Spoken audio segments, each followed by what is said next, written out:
7 خضروات مهمة وضرورية جدا لكل حامل، ما ينفعش تستغني عنها أبدا خلال الحمل ولا قبل الحمل.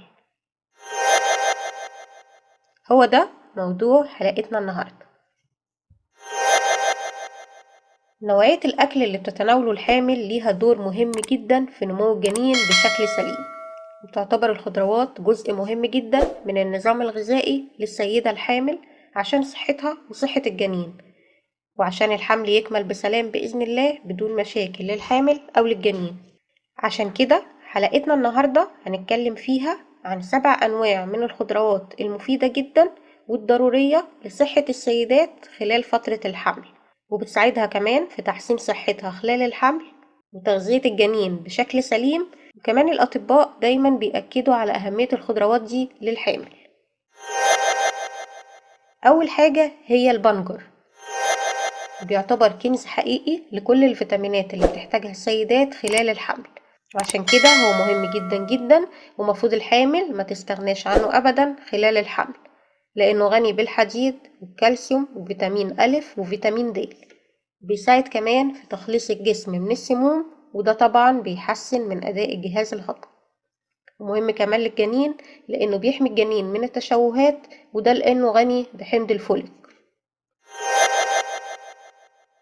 البسلة كمان من الخضروات المهمة جدا واللي بتحتوي على كتير جدا من الفيتامينات الضرورية للسيدة الحامل، وبتعتبر من أفضل مصادر البروتين النباتية، وبتحتوي على نسبة كبيرة من الألياف، وده طبعا بيمنع من حدوث الإمساك عند الحامل.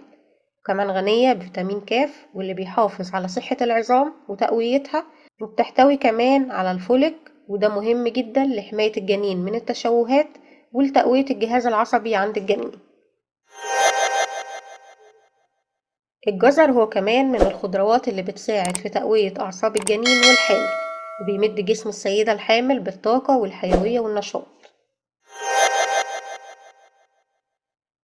بروكلي من أفضل الخضروات الصحية جدا للمرأة خلال فترة الحمل، بيساعد على مد الجسم بالكالسيوم والفوسفور، وكمان بيحتوي على سعرات حرارية قليلة، وده بيساعد في التغذية والشعور بالشبع من غير زيادة في الوزن. كمان بيحتوي على حمض الفوليك والحديد ومضادات أكسدة، وبيحتوي على الألياف. البطاطا الحلوة كمان مهمة لأنها بتحتوي على نسبة عالية من فيتامين أ، كمان مليانة بالبوتاسيوم والألياف الغذائية. والبوتاسيوم بيفيد الأم كمان في فترة الرضاعة، وطبعا الألياف الغذائية بتمنع الإمساك واللي بيعتبر من أكبر مشاكل الحمل. البطاطا كمان بتحتوي على فيتامين ب6، وده بيساعد في تكوين خلايا الدم الحمراء للجنين، وبيقلل من الغثيان بتاع الحمل في الصباح. الفلفل بألوانه زي الأخضر والأحمر والأصفر من أفضل مصادر فيتامين سي، أفضل كمان من البرتقال لأنه بيحتوي على 3 أضعاف فيتامين سي الموجود في البرتقال.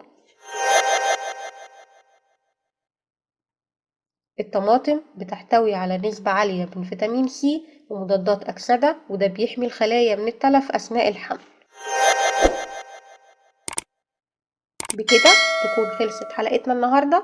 يا رب تكونوا استفدتم من الحلقة، وربنا يشفي كل مريض بإذن الله. ما تنسيوش تقولوا رأيكم في حلقة النهاردة، لو حد عنده أي سؤال يسيبه في التعليقات وهرد عليه.